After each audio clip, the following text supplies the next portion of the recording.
resources and status.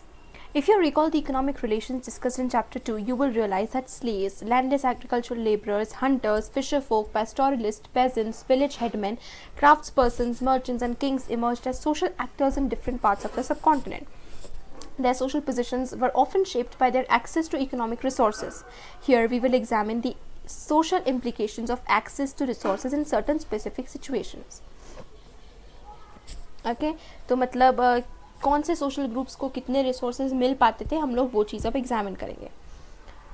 Properties. Okay, first, gendered access to property. Consider first a critical episode in the Mahabharata. During the course of the long-drawn rivalry between the Kauravas and the Pandavas, Duryodhana invited Yudhishthir to a game of dice. The latter, who was deceived by his rivals, staked his gold, elephants, chariots, slaves, army, treasury, kingdom, the property of his subjects, his brothers, and finally himself, and lost all. Then he staked their common wife Draupadi and lost her too. तो युधिष्ठिर को एक game में challenge किया दुर्योधन ने, and Duryodhan ने bye cheating Yudhishthir को हरा दिया. And what Yudhishthira did was he kept at stake everything, himself, his wife, his subjects, his kingdom, every single thing that they had. Issues of ownership foregrounded in stories such as this one also figure in the Dharma Sutras and Dharma Shastras. What is the story? Let's read here. Draupadi's question. Draupadi is supposed to have asked Yudhishthir whether he had lost himself before staking her. Two contrary opinions were expressed in response to this question. Okay, तो द्रौपदी ने युधिष्ठिर से पूछा कि क्या तुमने अपने आप को पहले स्टेक कर लिया और उसके बाद मुझे स्टेक पे रखा. तो यहाँ पर दो चीज़ें पता लगती है. One, that even if Yudhishthira had lost himself earlier, his wife remained under his control so he could stake her.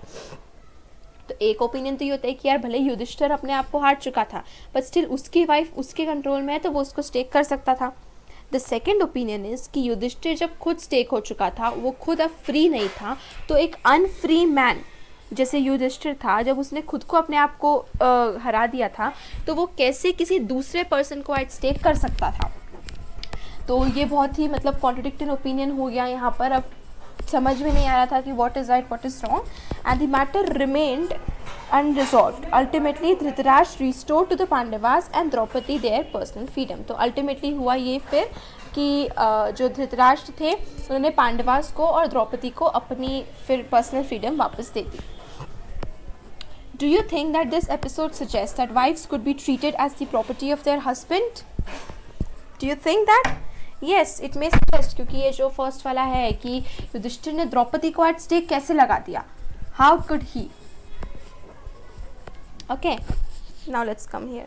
According to the Manusmriti, the paternal estate was to be divided equally among sons after the death of the parents, with a special share for the eldest. Women could not claim a share of these resources.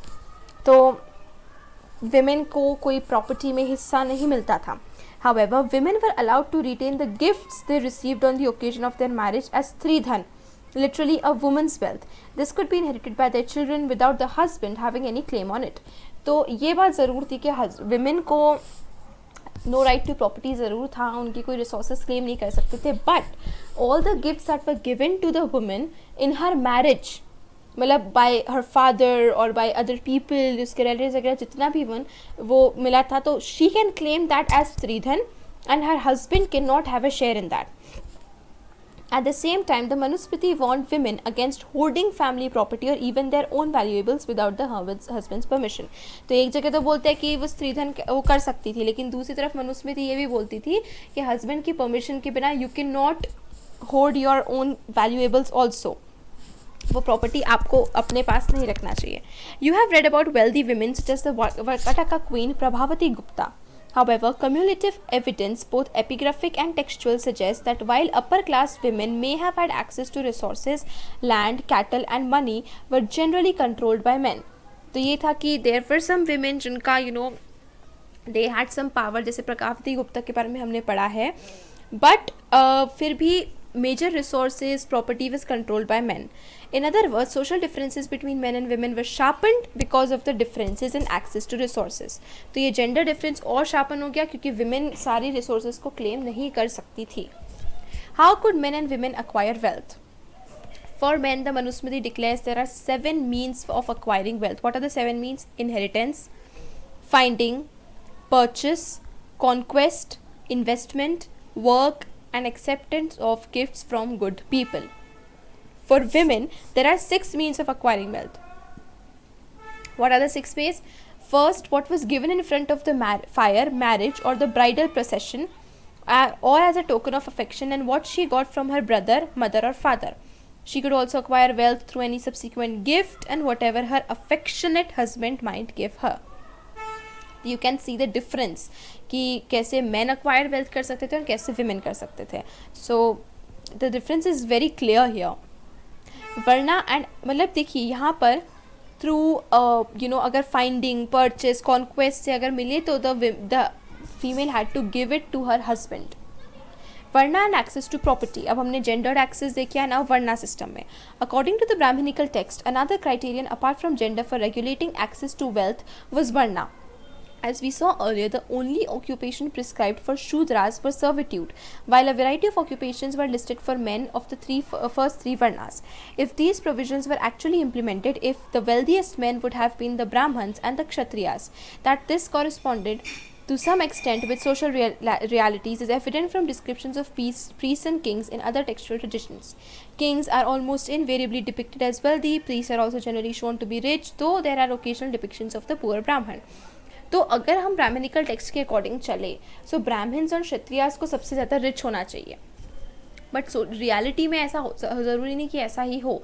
हमें poor Brahmins भी देखने को मिल जाते हैं हमारी historical text में. जैसे we also know about Sudama who was a very very poor Brahmin. At another level, even as the Brahminical view of the society was codified in the Dharma Sutras and Dharma Shastras, other traditions developed critiques of the Varna order.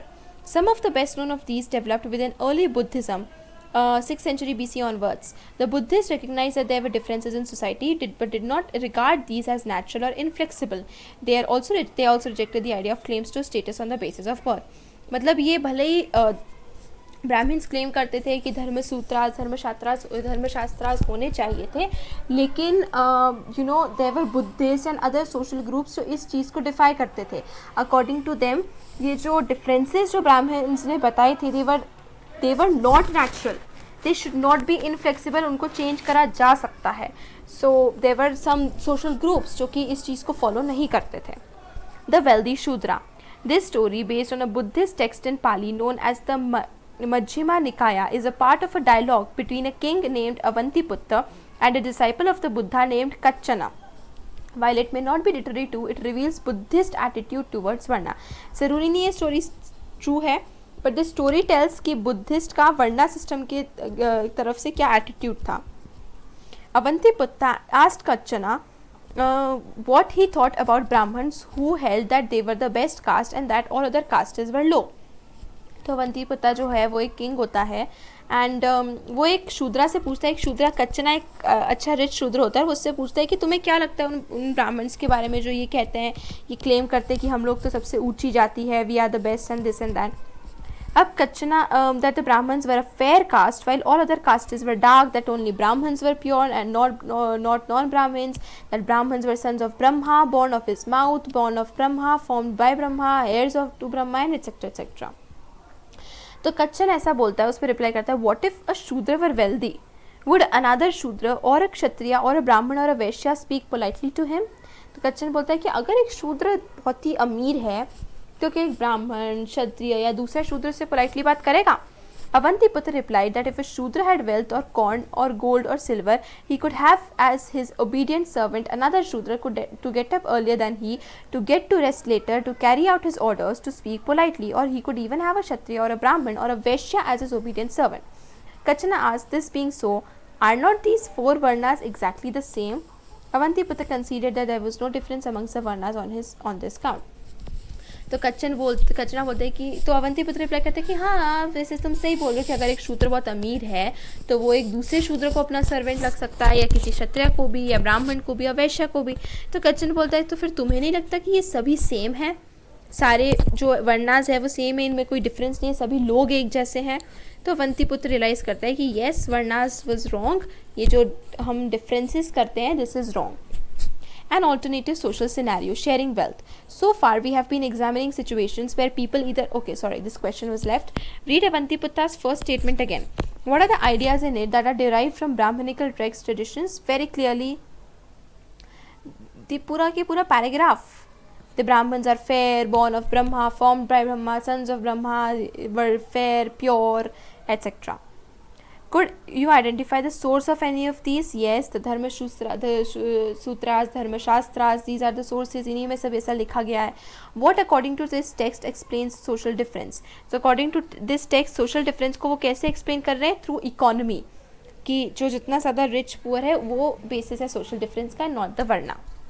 An alternative social scenario sharing wealth. So far we have been examining situations where people either claimed or were assigned status on the basis of their wealth. However, there were other possibilities as well. Situations where men who were generous were respected while those who were miserly or simply accumulated wealth for themselves were despised. One area where these values were cherished was ancient Tamilkam, where, as we saw earlier, there were several chiefdoms around 2000 years ago. Amongst other things, the chiefs were patrons of bards and poets who sang their praise. Poems included in the Tamil Sangam anthologies often illuminate social and economic relationships, suggesting that while there were differences between rich and poor, those who controlled resources were also expected to share them. तो एक और ये हमारा वो था कि जो लोग सिर्फ और सिर्फ धन को इकट्ठा करते थे, पैसे इकट्ठा करते थे, कुछ भी शेयर नहीं करते थे, उन्हें कंडेम किया जाता था. स्पेशली इन द साउथ हम ऐसा देखते हैं और हमें देखने को मिलता है कि जो लोग रिसोर्सेज को कंट्रोल करते थे, जिनके पास बहुत रिसोर्सेज थे, उनको एक्सपेक्ट किया जाता था कि they share the resources with them. The poor generous chief. In this composition from the Puranuru, one of the anthologies of poems of the Tamil Sangam literature, a bard describes his patron to the other poet. Thus, तो ये composition है पुरानुरु से, एक anthology Tamil संगम की एक poem है literature की, and ये डिस्क्राइब करता है एक बार्ड अपने पेट्रन को कैसे डिस्क्राइब कर रहा है, मतलब अपने एक चीफ को. He, that is the patron, doesn't have the wealth to lavish on others every day, nor does he have the pettiness to say that he has nothing and so refuse. He lives in Irantai, a place, and is generous. He is an enemy to the hunger of parts. तो ये बात कहता है कि देखो उसके पास तो इतना है ही नहीं कि वो सबकी इच्छा पूरी कर सके, सबको दे सके, और ना ही वो इतना कंजूस है कि वो मना कर दे कि मेरे पास तो कुछ नहीं और वो कुछ भी ना दे. उसके पास कुछ है नहीं, फिर भी वो कभी मना नहीं करता है कि मेरे पास कुछ नहीं है. और ये वो ईरानताई में रहता है. ईरानताई एक प्लेस का नाम है, और वो बहुत ही ज़्यादा जनरस है. और वो जितने भी लोग हैं उसके जो अंडर में लेते हैं, वो जब भूखे सोते हैं तो वो उस चीज़ के एनिमी, वो उनको किसी को भी भूखे नहीं सोने देता है. If you wish to cure your poverty, come along with me, bards whose lips are so skilled. If we request him, showing him our ribs thin with hunger, he will go to the blacksmith of this village and will say to that man of powerful hands, shape me a long spear for war, one that has a straight blade. तो वो यही बोलते कि देखो तुम जितने भी भूखे हो, तुम चलो मेरे साथ साथ मिलकर चलते हैं, वो हम सबकी भूख मिटाएगा, और वो इतना वो करेगा कि वो मतलब वो हम सबकी हेल्प करेगा, हम सबकी भूख मिटाएगा. सो what are the strategies which the bard uses to try and persuade the chief to be generous? What is the chief expected to do to acquire wealth in order to give some to the bards? तो expected to do is to get a weapon, blacksmith के पास जाके एक बड़ी सी straight blade, and then फिर acquire wealth. Okay, जो लोग share नहीं कर रहे हैं उसके लिए. एंड क्या क्या चीज़ें कि he has pettiness to say that nothing and so refuse, doesn't have wealth to मतलब ये, and is very generous, enemy of the hunger of bards, etc. ये this is a figure, cheap and his followers, stone sculpture, Amravati, Andhra Pradesh, 2nd century CE. How has the sculpture shown the difference between the cheap and his follower? Very clearly, chief जो है वो बड़ा है, follower छोटा है. Chief आगे जा रहा है, फॉलोअर उसको मतलब फॉलो कर रहा है. चीफ का हाथ है फॉलोअर के ऊपर, जैसे कि वो उसको ब्लेस कर रहा है, उसकी रक्षा कर रहा है. Chief is shown more powerful and the follower is following the chief. Okay. Behavior, social differences, and social contract. The Buddhists also developed an alternative understanding of social inequalities and of the institution required to regulate social conflict. In a myth found in a text known as the Sutta Pitaka, they suggested that originally human beings did not have fully evolved bodily forms, nor was the world of plants fully developed. All beings lived in the idyllic state of peace, taking from nature only what they needed for each meal. तो Buddhist ने social inequalities को address करने के लिए एक understanding develop करी, alternative understanding, जिसमें वो कहते हैं कि एक सुत्ता पितिका में एक मिथ है जिसमें वो कहते हैं कि ह्यूमन बींग्स के पास पहले पूरी बॉडी नहीं थी, जैसे हाथ, पैर, आँखें, कान, नाक वगैरह. वो बहुत ही सिंपल बींग्स थे और प्लांट्स का वर्ल्ड भी ऐसा ही था, प्लांट्स भी इसे फुली डेवलप नहीं थे, और सारे लिविंग बींग्स जो थे वो एक ऐसी स्टेट में थे, सिर्फ सर्वाइव कर रहे थे और जितना उन्हें खाने के लिए चाहिए था बस उतना लेते थे, and they were not really into all these things. However, there was a gradual deterioration of this state as human beings became more increasingly greedy, vindictive and deceitful. तो बुद्धिस्ट का कहना है कि यार पहले इतने अच्छा एक आइडियलिक सा स्टेट था, एवरीथिंग वाज पीसफुल, जितना उन्हें चाहिए था वो उतना ले रहे थे एंड बस सब खत्म. लेकिन धीरे धीरे करके जो ह्यूमन बींग्स थे वो ग्रीडी होने लगे और ज़्यादा डिसीटफुल होने लगे. This led them to wonder, what if we were to select a certain being who should be wrathful when indignation is right, who should censure that which should rightly be censured, and should banish him who deserve to be banished. We will give him in return a proportion of the rice chosen by the whole people. He will be known as Mahasamatta, the great elect. तो Buddhist ये इस तरीके से myth बोलते हैं कि humans होते हैं वो ज़्यादा ग्रीडी होने लगे, डिसीटफुल होने लगे. तो ऐसे केस में ह्यूमंस ने बोला कि क्यों ना हम किसी ऐसे इंसान को सिलेक्ट करें जो अगर गलत हो तो वो गुस्सा करे, उसको पनिश करे जिसको पनिश करना हो, और हमेशा राइटली काम करे. तो ऐसे को हम सब लोग मिलके थोड़ी सी राइस इकट्ठा करके हम थोड़ा सा प्रपोर्शन ऑफ राइस देंगे और वो लोग ही उसको सिलेक्ट करेंगे और उसका नाम होगा महासमत्ता. This suggests that the institution of kingship was based on human choice, with taxes as a form of payment or services rendered by the king. At the same time, it reveals recognition of human agency in creating and institutionalizing economic and social relations. There are other implications as well. For instance, if human beings were responsible for the creation of system, they could also change it in future. तो जैसे Brahmins एक kingship वाले system को, ये 4 वर्णास वाले system को जो divine justification देते थे, बुद्धिस्ट उसका उल्टा ऐसा बताते थे कि ये मतलब लोगों की चॉइस थी. लोगों ने एक इस इंस्टीट्यूशन को क्रिएट करा था कि हम लोग की ज़्यादा से ज़्यादा ग्रीडी होते जा रहे, तो क्यों ना हम एक ऐसे महासमत्तक को सिलेक्ट करें और उसको एक proportion of rice as a tax दे. सॉरी. तो बुद्धिस्ट के अकॉर्डिंग, इन टेक्स्ट के अकॉर्डिंग, ये ह्यूमंस ने सिस्टम क्रिएट करा था और ह्यूमंस इतने केपेबल थे कि वो उसको फ्यूचर में चेंज भी कर सके, and this was not based on divine kingship as suggested by the Brahmins.